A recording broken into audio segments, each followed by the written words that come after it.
Well, it says we are live, and because I don't actually believe it, because Are we live? I don't know. that kind of a girl, it says streaming now live on Facebook, but I can't see us. So you don't believe unless you can see. Yeah? I don't believe unless I can see. That's exactly what it Seeing is. is believing. Seeing is believing. I believe. You believe. You're a believer. I believe. I've seen the light. Well, so we're on Facebook. Happy New Year, everyone. Yeah.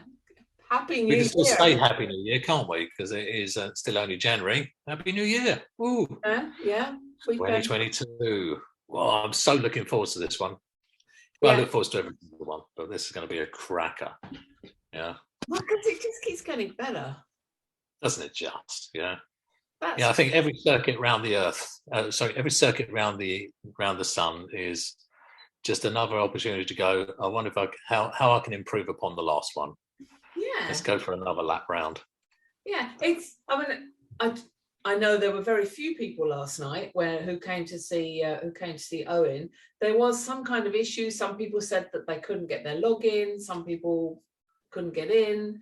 But of course, for our membership group, they'll be able to see it live replay. Well, they'll be able to see a replay. A live replay. A live replay, yes. We can't do that yet. I loved last night the way Owen was describing the stories we tell ourselves, the things that we say. And when I look at some of the questions that we get, I think, now, are they the hero, the villain? Are they the victim? Yeah, for those of you that weren't with us last night, Owen's great masterclass was about storytelling, and he was using the hero's journey and the different perspectives of victim, villain, hero, mentor as ways to look at how we process things. It was really great in so many levels. I mean, I got literally notes and notes and notes. I got so many great phrases that will be perfect for memes. Yeah, my notes say, if you're full of shit, life is going to be shitty. Something like that. I love that. I want a T-shirt that says that. I want a T-shirt that also says, if you're full of shit, your life's going to be shitty. Yeah. And you're absolutely right. I mean, it's like where you're coming from, and where you're going to choose to come from this year. Yeah. Are you going to be the hero this year? Are you going to be the mentor? Or are you still playing the victim, the villain? And even the villain hero, because the hero can still be the villain. Let me rescue you. Yeah, I'm certainly committed to looking back at the end of 2022 and going, oh my God, that was a bonkers great one. Yeah, I want a new superhero outfit for 2022. So you're not satisfied with the secret agents? I haven't got my secret agents to change. No, I have. Yeah. Well, apologies, everybody. Yeah, I want to expand on my superhero outfit. Yeah, we'll work on that. We'll get the T-shirts. We've got secret agent change. Secret agent change. Inspiring to make the world a better place by going there first. Yeah. So we're on our first aha of the year. So what we got? We've got many questions? Because although you said it was a bit light last night, we had a decent group, actually. We did, and because people were joining in, because once I got a message from one of them saying, I can't get in, I've clicked the link and it's not working. I was just in the background letting them in. Yeah. So we did have a nice group eventually, once we got that sorted out. And can I just say so for those that are watching this, whether you're watching it live or whether you're watching it on the replay, we do the masterclasses live because we've got guest trainers that turn up, and a lot of people go, it's a bit inconvenient, can I have the replay? But then if we do that, then we're probably going to have quite empty rooms if everyone just goes for the replay options. And I think you miss something from the live events as well, don't you?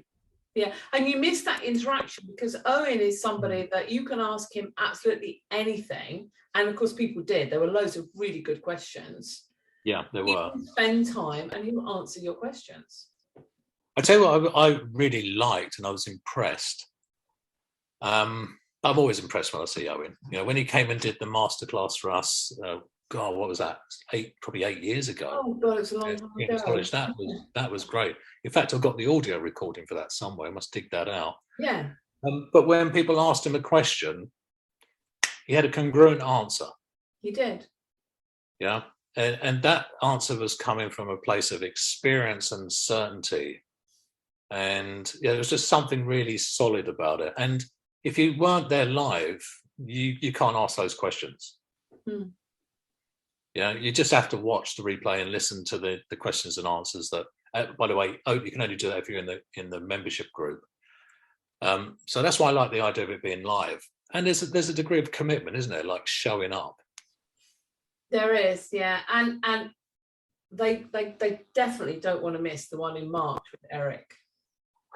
Oh, Mr. Eric Robbie. Oh, bless him. I haven't seen him for a long, long time.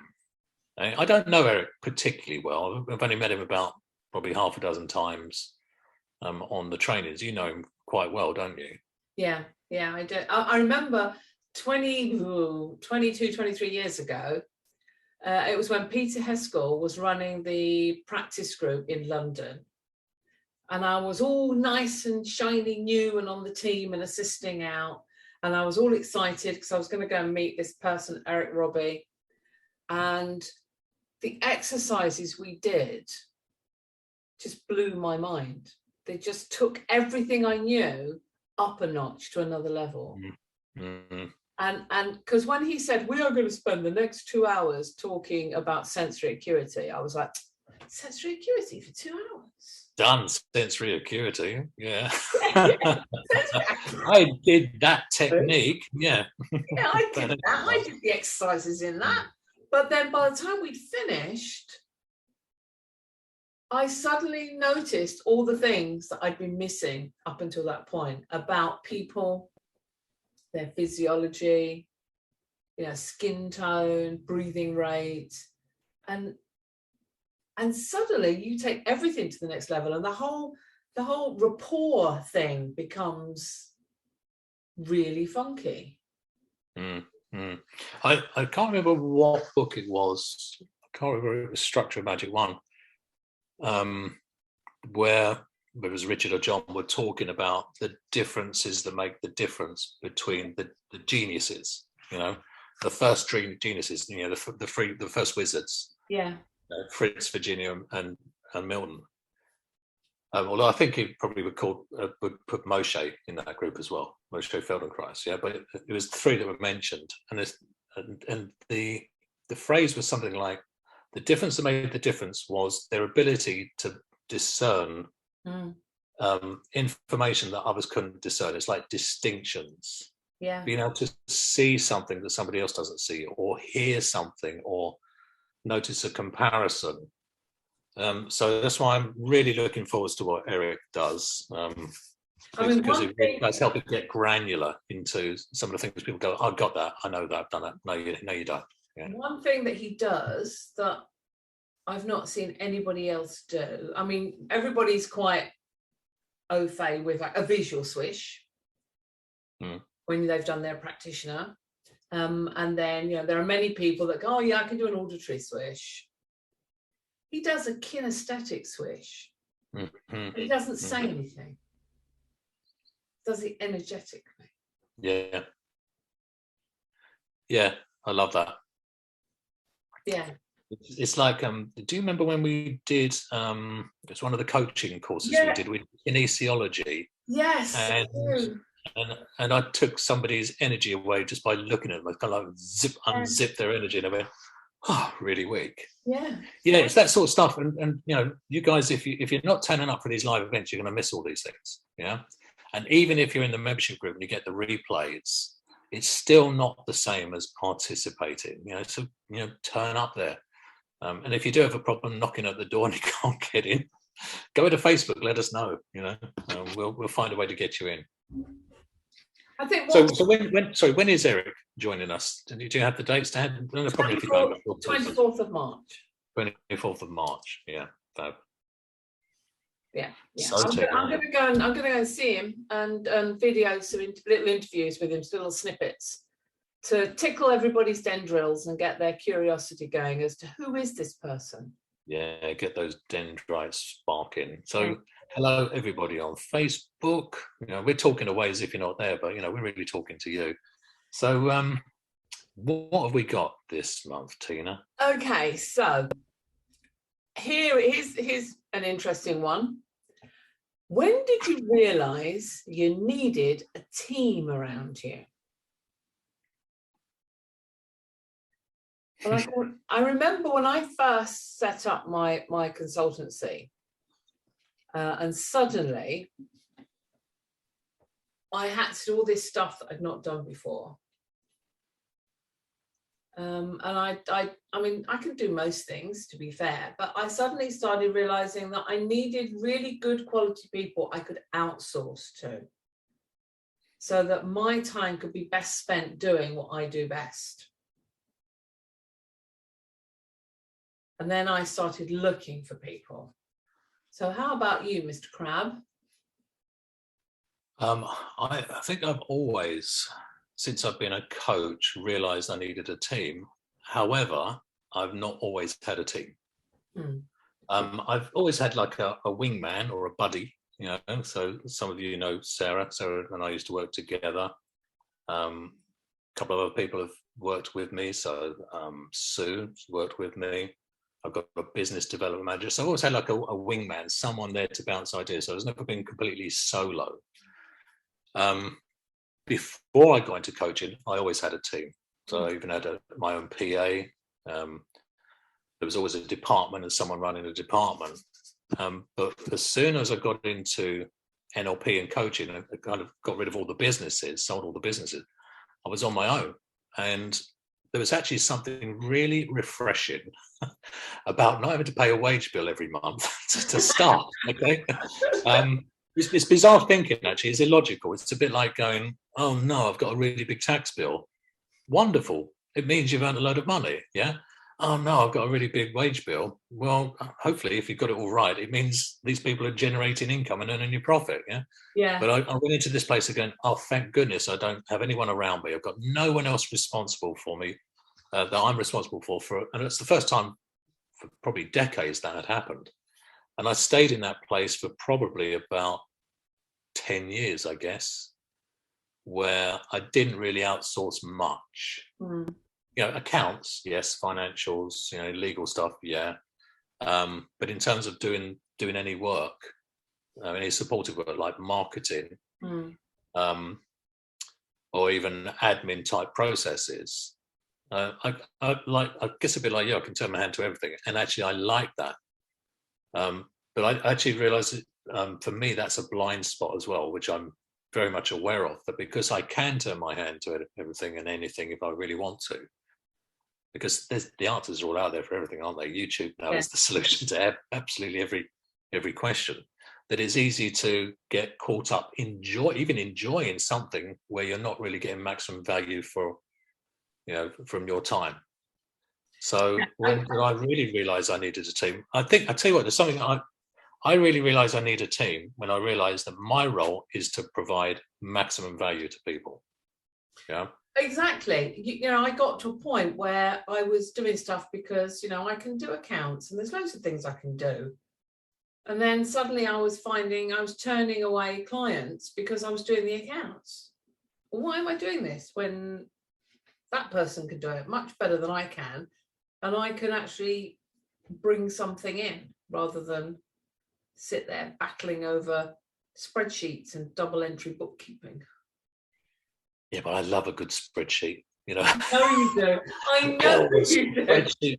I wonder if I can. What happens if I do this? I love that. So one thing I really just calibrate to is if I'm really enjoying something, that's great. But does it help me to actually get things out there? To me, that's the real test. Is it because I can enjoy it? That's intrinsic. But if it doesn't go out there, then that's just about my ego enjoying it. So I keep reminding myself to need a team, and I'm building a team around myself, and we're building a team around us. And teams are invaluable. I mean, not just for doing the mundane, so we can show off and do the things we're good at. Teams are invaluable. You're going to say something about being sociable, aren't you? No, I'm not, because you're not sociable. Sociable, yeah. You're not sociable. So no, I'm not. I'm sociable sometimes, but not always. So, but teams are great for actually getting ideas out there, getting somebody else's perspective on an idea. I think yeah, okay. And I don't believe this is a blind spot of mine, but it's an area where I keep pushing and pushing and pushing, because I really don't believe everyone's ideas are equal. Yeah? I do believe everyone's entitled to their idea and valid. Yeah. But what is it? Every idiot's entitled to their opinion. Yeah. Well, no, so, I do have a blind spot. I do have a blind spot because I have to value the other person's opinion.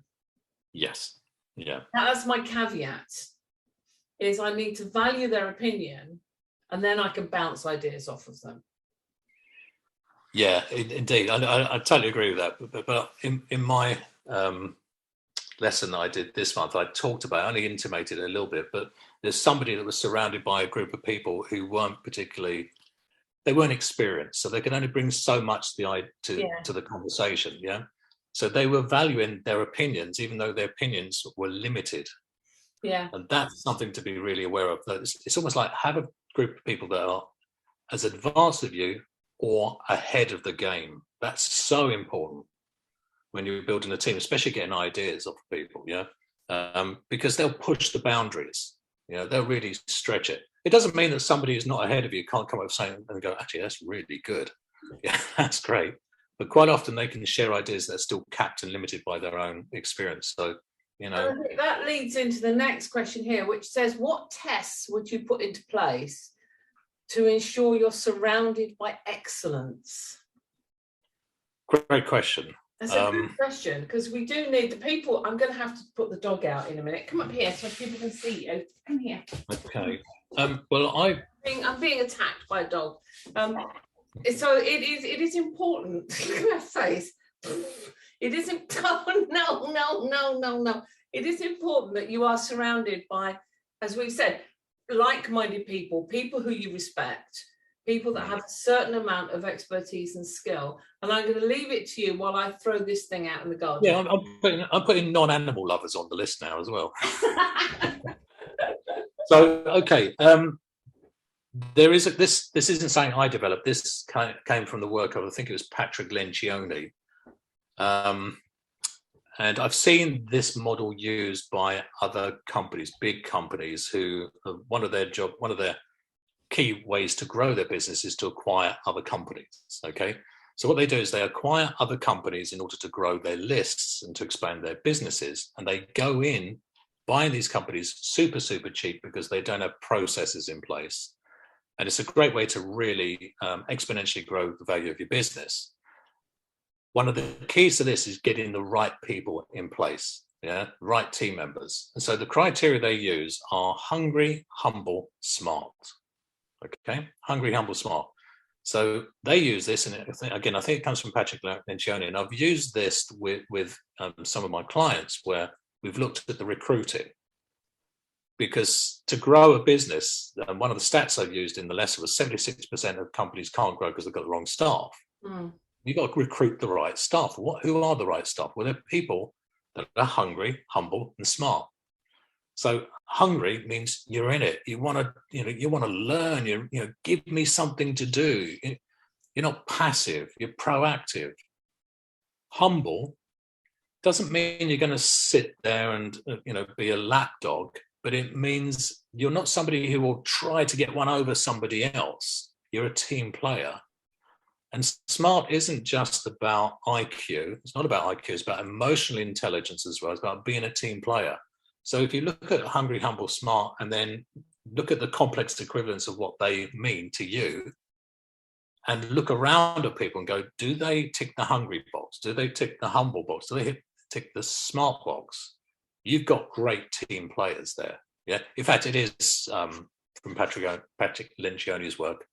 I think I can't remember which book it is. I'll find out, where he talks about that. And I've taken that model and put it into practice with companies. And you do attract great people. Yeah. So I look for those criteria with people around me, yeah, as well as experience. If they've got experience, fabulous. Add that into the mix. You've got a good team player. Now, I'm going to go off piste for a moment because I've just noticed we've got Doreen. She says, "Hi, everybody. I've just stumbled across this masterclass without knowing it's on. I have a question. So welcome, Doreen. It's nice to see you. We're here on the third Thursday of every month." She says, "I'm going to the NLP trainers training in March. I'm assuming that's Orlando. Any suggestions on how to make the most out of the experience? What should I recap until then? It's been some time since I did my practitioner training in a live environment." Ooh. Do you want to start? Well, I'll only share my map. What I would be doing, I think, if I was starting afresh, albeit that you can't really do that without knowing what you know, can you? I think what would have helped me on my trainer's training, which I didn't do on my trainer's training, I know that for sure, because for me, my trainer's training was a horrific experience. I remember. Yeah. It's because I did my practitioner and then 4 weeks later ended up on the trainer's training, and I hadn't done a master prac, so I managed to skirt around it. So I hadn't really put into practice my practitioner skills, let alone the master practitioner skills. I hadn't done the master practitioner. So with hindsight, if I would have gone back over the fundamentals just to make sure that I've kind of really got a pretty cool understanding of it, because I didn't know what the trainer's training was about. I just wanted something else. What was the next thing? Yeah. And I remember having a bundle of cash. They go, "No, we can't let you on the course." I went, did a John Laval. "Would this influence you?" "Okay, I'm on." So I would go back over my fundamentals, because as a trainer, we're training. Nothing beats being congruent in knowing what you're training. Yeah. So that's what I would do. I just go back over, look at the syllabus, make sure that you've got a pretty good understanding. I can even just describe it, and then go in with a beginner's mind and just relax and just dive in and have fun. That's what I would do. So in Orlando in March, and I look forward to seeing you there. I will be there as part of the team. One of the things that I would suggest you do, because they're going to take you through the platform skills that you need to deliver. And Richard's going to break down some of the stuff that he does on stage to make it more obvious. And you'll do loads of exercises teaching you how to incorporate this and actually bring it all together. One of the things that I think a lot of people fail to think about is what Steve just said, the syllabus. Now, if you think about a practitioner training, and I know that you would have been asked to produce a synopsis.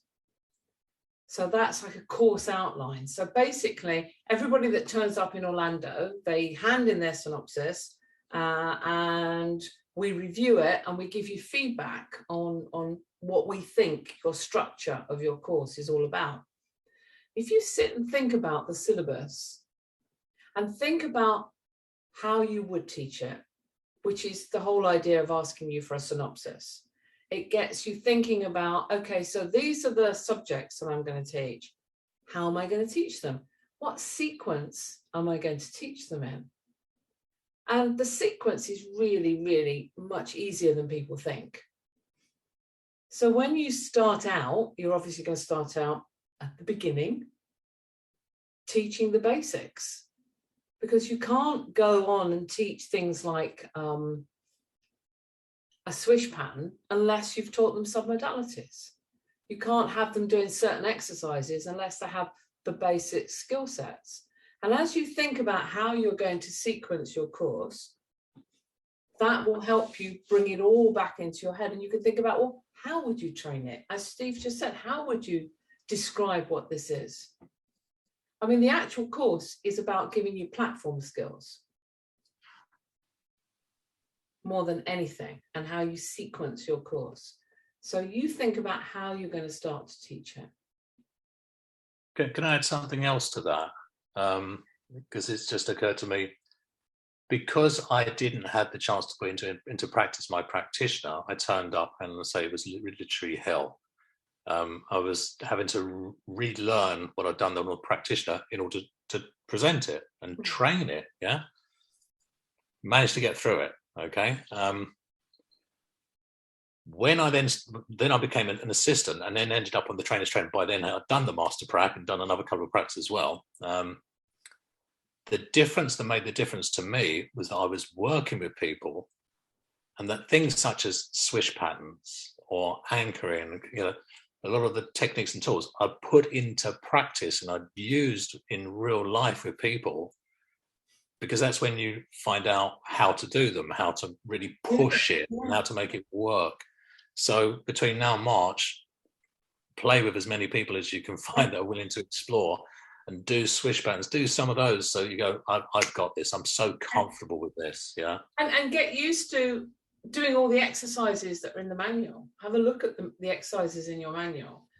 Because, one of the things that they say on the trainer's training, because if you actually want to do this to be an NLP trainer, you've got to be able to demonstrate those skills. So at some point you will be expected to take somebody from your course, whether it's virtually or whether it's in person, and put them in front of the rest of the class and go, ta-da, this is what you do. And sometimes you get your demo subject and actually they're not really what you expect them to be. Sometimes. and then you have to edit what you're doing, because the exercise you were going to demonstrate on that particular person, what they're presenting with might not be suitable. So get used to practicing. Richard will say when you're there in March that the more you practice these demonstrations and with people, the better trainer you'll become. Yeah. All about. And I'm sure you've seen the same, haven't you? That people have come in and done master prac, trainers training, and then gone and done nothing with it. And we've met them, and it turns out that they're not confident in what they're doing because they haven't been out there and put it into practice. Yeah, and not necessarily the training, but actually just using the NLP with people. Yeah. And knowing how to put it together, because NLP is a great toolbox. We've got a question here. It says, I love hearing how Tina combines different techniques. I did a demonstration on the practitioner that we ran in London just before Christmas. And it was a change personal history. And it suddenly seemed really appropriate for the person I was working with that I added some deep trance identification in there as well, so that she got a few more resources, because she couldn't find the resources. So it's like, well, do you know someone else that has the resources that you're looking for? So we did some deep trance identification. She got her resources, and she got the change that she was looking for.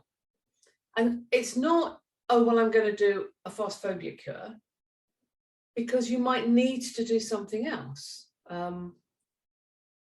I did a demonstration on the course we did in the summer, and somebody had a phobia of moths, and I was teaching the fast phobia cure, so I demoed the fast phobia cure, but she was still afraid when I'd finished the fast phobia cure, because the fast phobia cure is primarily visual and her trigger was auditory. So then I had to go back and deal with the auditory part, and then the phobia was gone. And this is what I mean by not all demo subjects will follow exactly where you need them to be. And sometimes you need to incorporate different elements. I think there's also real transformational power in hiding a technique within a technique. Oh, yes. I do like to do it. Yeah. I love that. Yeah. Talking about, in fact, this is an approach which I learned from John Laval, and I don't think he framed it as a particular technique, but it's observing that he demonstrates what he's doing by demonstrating it first. It's like, yeah. It's very much like the trainers. Tell them what you're going to tell them before you tell them, and then tell them what you told them. But in this case, you don't tell them what you're going to tell them. You just tell them. Yeah, he tells them. Yes, he does. So it's like you tell them, wrapped up in a story. Yeah. Love setting something up in a story because they cannot not process it. In which case, we've done it once before we then move on to maybe a trance where I can take the story and wrap that up in a technique within the story. That I love. It's like very much like Russian dolls, or nested loop technique. Yeah. You've just reminded me of the thing that I would have loved before I went on my trainer's training. Now, when I did my trainer's training, I just kind of turned up, and I'm one of those people that I can, you may have noticed, I can tell stories about anything. And there's never, ever do I have a lack of stories. And when I did the trainer's training, and when we were nesting stories within stories within stories, I remember sitting there one evening, and everyone had gone out to the jazz place in Soho. Or the piano bar. Yeah, the jazz place. Ronnie Scott's. Ronnie Scott's. Everyone went to Ronnie Scott's, and I didn't, because I didn't have enough stories. And I remember I sat there in my hotel room thinking of stories and coming up with stories that I could nest. So here's something that will be really useful for you when you're going to go to Orlando. It's just practice telling stories. There's an app. It's called the Story Cube app. I don't know if you've heard about it. I love the Story Cube app. I'm just trying to find it on here. Where you get 9 cubes, and you throw the cubes, and then look, there it is. You throw the cubes. Rory's Story Cube app. You get 9 cubes, and then you throw the cubes, or if it's on the app, you shake them, and then you have to create a metaphor about something, but using each of the cubes. Now that's a fabulous exercise for you to be practicing now, so that by the time you get to Orlando, they're gonna be like, whoa, where did this woman come up with all these stories? Mm-hmm. Yeah, that's a great one. Stories, brilliant. So next question, here we are. This is for you, Mr. Crabb. Here we are. So Steve's trance this month enabled me to investigate my dream support team and realize a process by which I can own the marketing content while someone else does the legwork. What best life support team? I wonder what best life support team would look like in your view. Well, my best life support team or their best life support team? Well, we can't really talk about their best life support team because we don't know who they are. No, well, first of all, fabulous that they did the exercise and they've got some idea of what the support team is going to look like that will enable them to own their support, own their marketing content. It's also, I think, having clarity on that, it just helps also with those conditions of well-formed outcomes as well. If you can't see it, can't imagine it, you haven't got the clarity on it. In terms of my dream support team, it's really simple. I use that genius matrix to decide where I spend my time, because it's not about the people initially, it's about the tasks that are time and energy draining that I want to offload, and those that don't actually add real value to what I have to offer. So the genius matrix is really simple. It's just like a cross. At the top you have genius or flow. This is when you do something and you're just so in the zone, time disappears. Like there are things that if I wanted somebody to work with somebody who was addictive or suffered from panic attacks or anything like that, Tina for sure, of all the many things, but definitely, okay? That's a space of flow for Tina. And there are many other spaces of flow that she has as well, right? But she's definitely up there in that place of flow and genius. It's where you go, they're the person. Excellent is you go, yeah, I'm really excellent at this.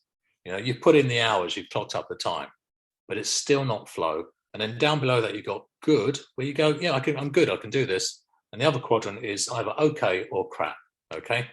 So down in this quadrant, I've got iron in. It's never going to happen. I could invest time to become good at it. I'm not going to do that. I have no aspiration to become excellent, and it's not my genius of flow. But some people just love it. You know, they want to get those creases right. So my dream team is I do an inventory of all the things and tasks I have to do, and I go, sure, I can do that, but who is up in this, above this line, that they will just absolutely, you know, they're just dying to do it, and I'll pay for that. So I'm looking for the task to allocate, and then I'm looking for someone who's in this place of excellent to hand it over to. I'm not going to be handed it to someone who operates below the line. That's not going to happen. Yeah. So that's how I build my dream support team. I agree. If I can't find anybody above that line, then I'll do it. But I'm looking for someone above that line that I can outsource to, who's going to take it away and just do a brilliant job. Yeah. It's also becoming a lot easier nowadays as well to tasks that are below the line. If you can't find the right person, it is becoming easier to automate them. Yeah, it is. Yeah, there are so many things now, you know, technology is changing that so many tasks that you would have had to have found somebody who's really good, that's consistently good. You can automate those things. There's a lot to do with marketing as well. It's going to change over the next couple of years. So it's worth looking at. Yeah. So if you can't find the dream team, like Tina says, you may have to do it yourself. If you're going to do it yourself, there is something I would do though: schedule time. So that doesn't eat into the other valuable time where you could be doing things that, you know, really move the needle more. So next question. Oh, session design. There we go. Session design. Okay, nice. We haven't heard one on that for ages. I always work with double breakthrough sessions, and yet can still find myself up against the clock. Sorry, I always work with double breakthrough sessions. That's what it says. What's a double breakthrough session? I have no idea. Okay. I'm assuming that, I don't know. Two sessions. Give a breakthrough, I guess. A double session. Yeah, double session. That's my mind read. I'd love to hear your top tips for pacey and productive session, specifically keeping the trance element to a manageable time. I love this. I love it. Yeah, it's a great question. Manageable for the client to keep listening thereafter. Now, I know you don't record things for your clients. No. You never used to do that. You would give them another. Never done it. It's been asked, and I said no. And my reasoning behind that is, like I said, I will package things within the session. Within the hypnosis, I'm talking to their unconscious. So why the hell would I want their conscious mind to review what we're doing? And it also presupposes, this is my map, that they might need to listen to it again to finish, to do the work. No, that's not happening. So I don't want them unpacking or unpackaging the work that I've done. I'll even give someone most people get amnesia at the end of the hypnosis, so they don't remember what I've said. So the unconscious work can just percolate through the mind. Now, so, I do give them recordings, and I actually give them amnesia every time they listen to it, because that instruction is in the recording, and I layer things in it so they get different things. But I mean, that's just because I like to show off. I do that. I do give them recordings, but my recordings aren't always 20 minutes. My recordings can be longer. And in fact, I did something, it was a stress release trance for somebody. And it happened to be 35 minutes, and they love it. So I don't think people are going to go, oh, it's over 20 minutes, I'm not listening. I mean, they're not normally that long, but it just happened to be that this particular trance I designed for this person was 35 minutes. But I'll go to the double breakthrough session. I've got a clock in my head, like a kind of an automated timer so that I know when I start how much time I've got to get the amount of information I need, and then I finish up on my trance. And I've just got this internal clock on my control panel.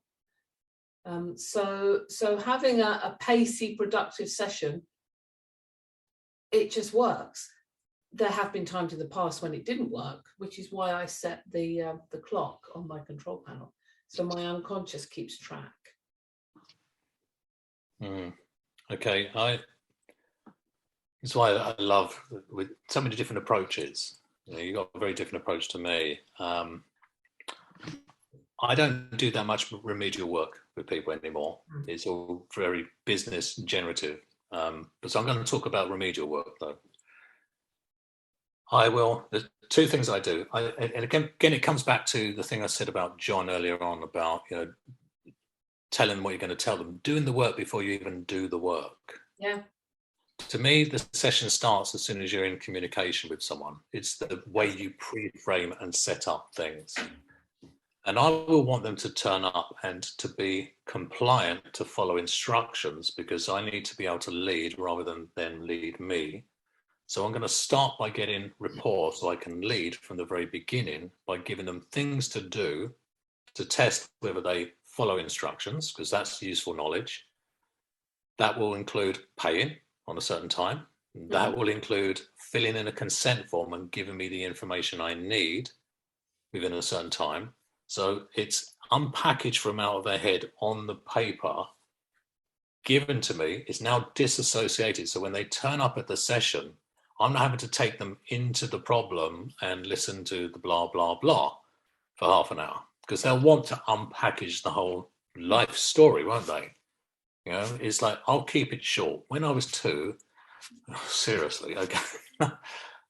So I've got the notes and I go, good, I've got a sense of what they think is going on. I don't need them to repeat any of this. And then I can get straight into the work. I will give them the gift of a few minutes of being able to talk. And after that gift is over, by the time I'm now bored with this, listen to the story they're about to repeat for the 500th time, I'll stop it and go, great, I know what to do, and then straight into the work. So the pre-framework, I also used to send a pack to people which would talk about hypnosis, talk about NLP, talk about change work, and there would be a CD that they'd listen to before they came into the session. So when people stopped using CDs, I'd send an audio recording. So they've already listened to a hypnosis recording before they've come in.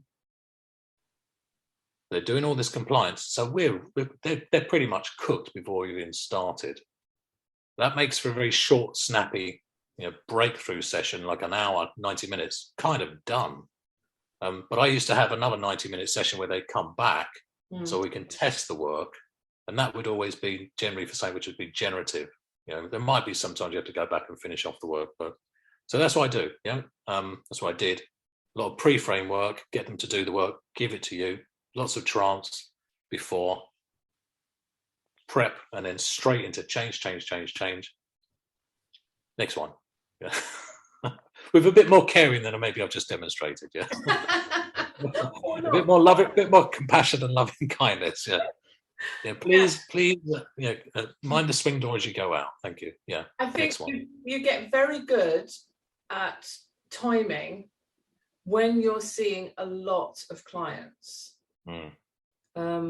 Because I remember when I first started, and I just had the odd client here and there, I would take as long as I wanted. I mean, I would practice, I would be trying out lots of different techniques, lots of different things. They were my guinea pig and they paid to be there. And I had plenty of practice, plenty of time to see what worked. And then gradually, as I became more busy, and then I might have I might have 5 people at the clinic in one day, I couldn't afford to go over.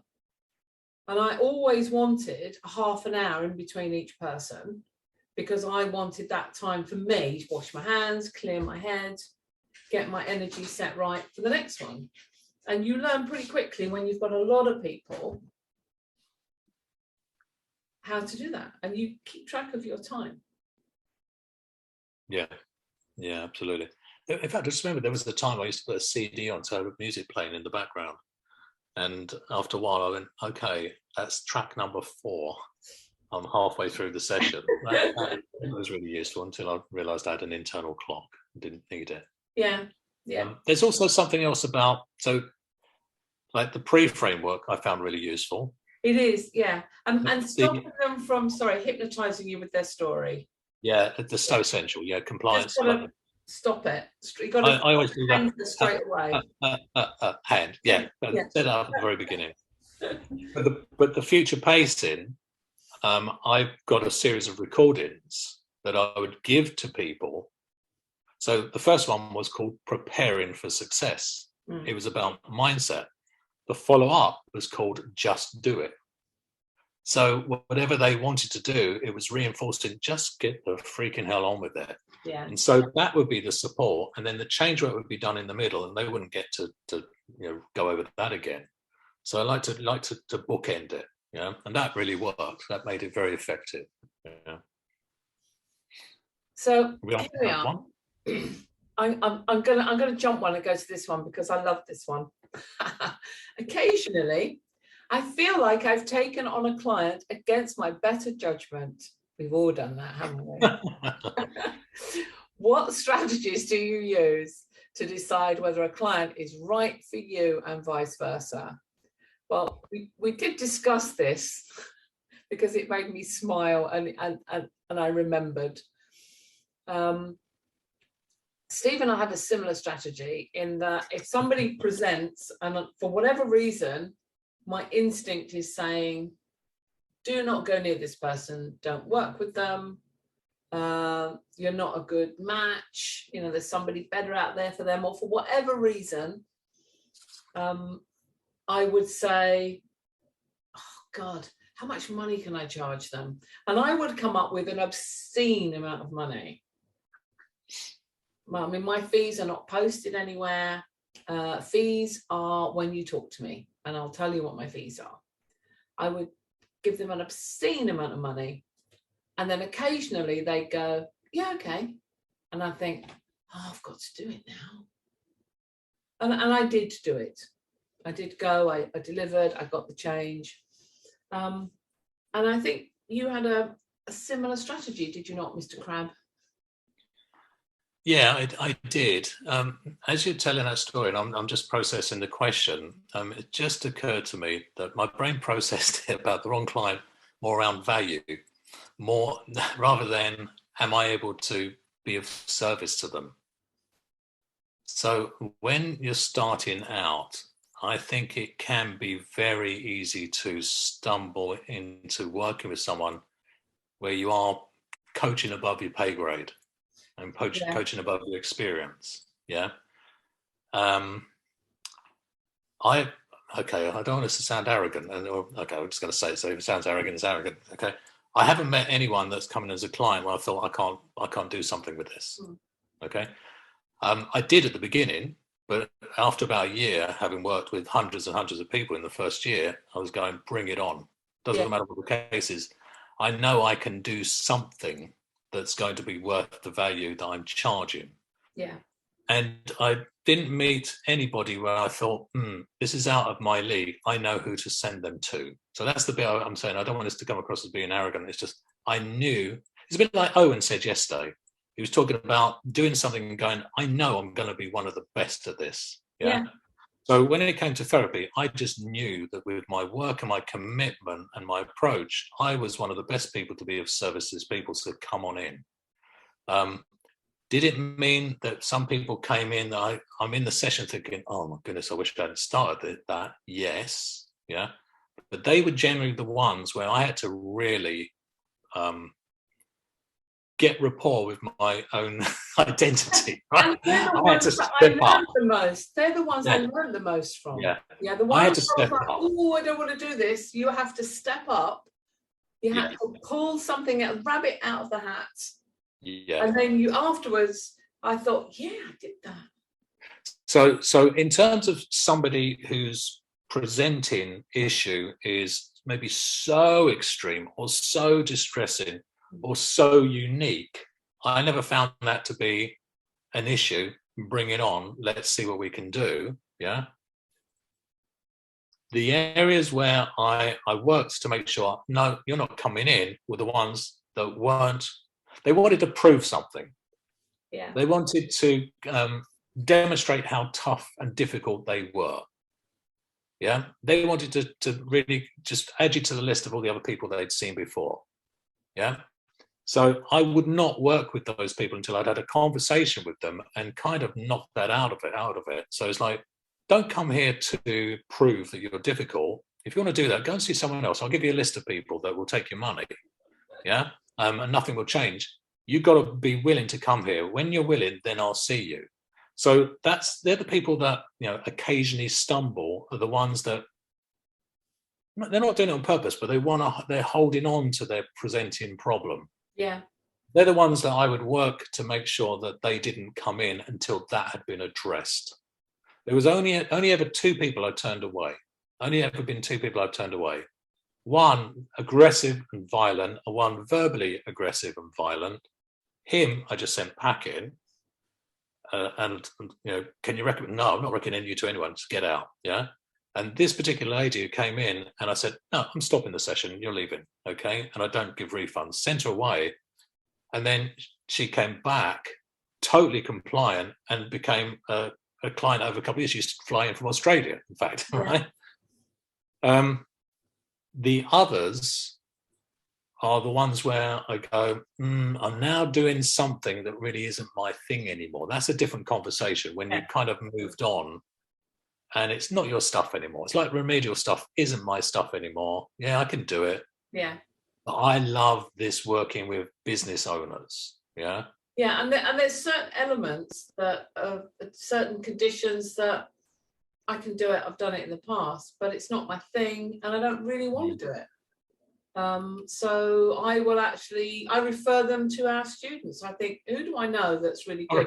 Yeah, you send them to I think you refer them to the students. Yeah, it's like possible. Well, it depends on what it is, doesn't it? Really, there's a conveyor belt. I think, oh, that sounds interesting. I'll do that. I think, oh God, no, I don't want to do any more of those. Here we are. You can have that. Yeah. So I think there's nothing wrong with occasionally stumbling if what you're doing is you're stretching your ability. Fabulous. If you're occasionally stumbling because you've let someone in who's just going to be a real pain, learn from it. If you're occasionally stumbling because you're taking on work which isn't your thing, learn from that and be willing to say no. You've got to be willing to say no. Yeah, that's one of the criteria of successful people is they go, no, not to that. Yeah, I've stopped 2 sessions. One guy, which was 20 odd years ago, and he was just being obtuse. He wasn't following instructions. He wasn't doing what I asked him to do, and he was just trying to be really clever. And I said, well, I'm sorry, we're obviously not a good fit. This isn't for you, not with me anyway. So I'm calling it a day. There's the door. And then he stood up and he started to argue with me, to talk me into helping him. And then he did his own change work while he was arguing with me, which I thought was fabulous. Yeah. And then I went, okay, you can stay. And I didn't let on the fact that he did it while he was arguing with me. And then we finished the session and he came back because he thought that was wonderful. And then I had another person who had anger issues. And they started to be very verbally abusive at the beginning of the session. And I just said, out. Off you go. Yeah. Yeah. Know your rules. Yeah. And I do have a similar strategy. I do have a similar strategy to Tina. That if someone does come along, I think, I don't really want to do the work, but I go, yeah, okay. And there'll be a rate that'll be quoted. But I don't even do that anymore. Because as Tina says, you can double it, and they'll go, yes. And you go, oh, no. Okay. In which case, you didn't double it enough. Yeah. So I just will go, no, it's not for me. And then I'll pass on to Tina. We've got 5 more minutes. So right. So we have here. Have you got any in the chat, Tina? Because I've not got Facebook up, so I can't see the chat. Let's have a look. I'll have a look at the chat. You talk, and I'll have a look and see what's in the chat now. Glynis. Hi, Glynis. Haven't seen Glynis for ages. Hello, Glynis. Sandra's out there. Paola. Ciao, Paola. Ciao, Marco. Have you got any live questions? No, I've done the questions. There are no more nice to questions. See you guys. Thank you for being here. So we got one more question. Let's see if we've got time for one more. Yeah, so it's really about Owen's presentation. I thought that would be a good, since as we started with him. Yeah. So really enjoyed Owen's presentation, and recall Tina saying that you might help us unpack some of it, but not today. Did you say that? I did. Not now. Having heard the importance of habit building positive practice in neuroplasticity, I'm thinking that we cannot underestimate the purpose of trance, and most especially future pacing. I wonder if I'm unpacking this correctly. Does trance support our clients to build new neural pathways, albeit via their imagination? I'm just going to say yes. Yes. Yes, I'd say. Yeah.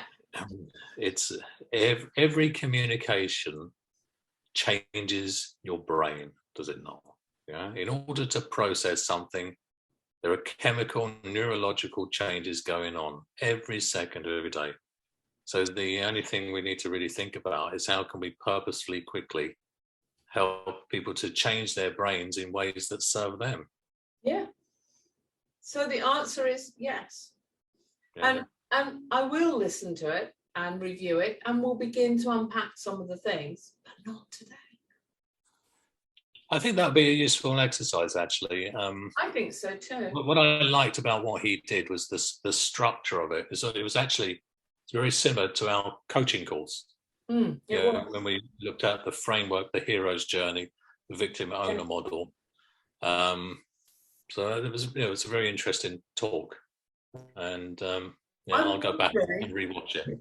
I'm wondering if the people that were there are actually beginning to listen and review their own stories, because that's where I think I would start.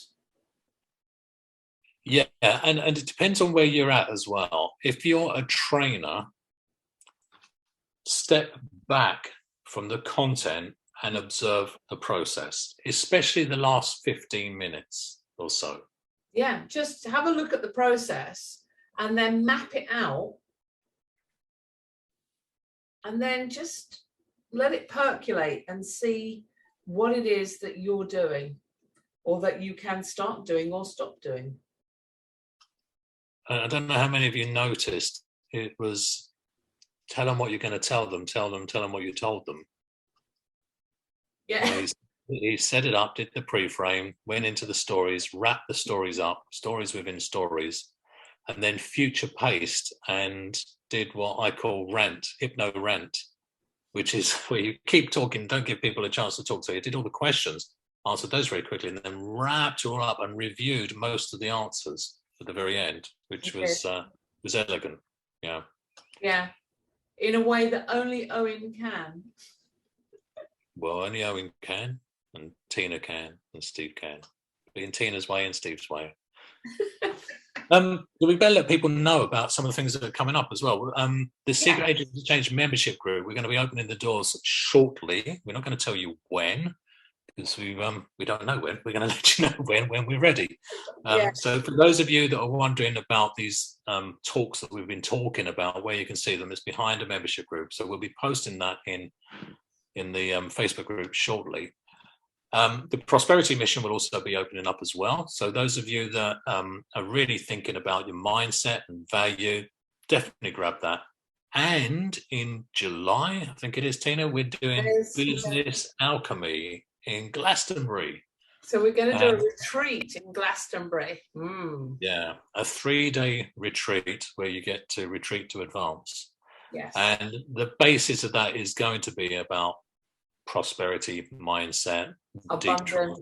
It's going to be amazing. We've got access to the Chalice Wells, haven't we, Tina? So we do. We've got private access to the Chalice Wells on the Saturday evening. So I thought we could do some really deep trance stuff in the gardens. Yeah, it's going to be. We could use the pool. Yeah. We're going to dunk people in the pool. Baptisms. We can have baptisms of prosperity. Wow.